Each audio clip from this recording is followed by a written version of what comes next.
Slav şopînerên hêja. Ez bi rêzdarî û hemiya Slav dikim.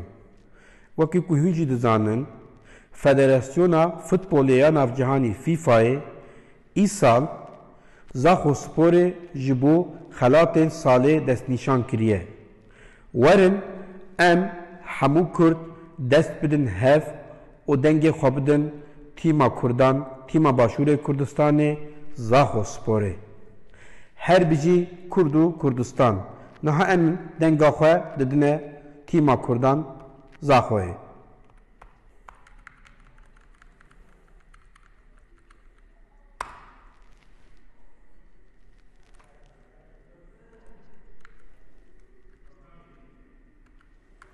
Wekî ku ez jî dît me dengê xwe da Zaxoyê wek Federasyona Astengdaran, Komeleya Navîneyên Dîcleyê û tîma sporê ya navîneyan Amedsporê me dengê xwe da Zaxosporê.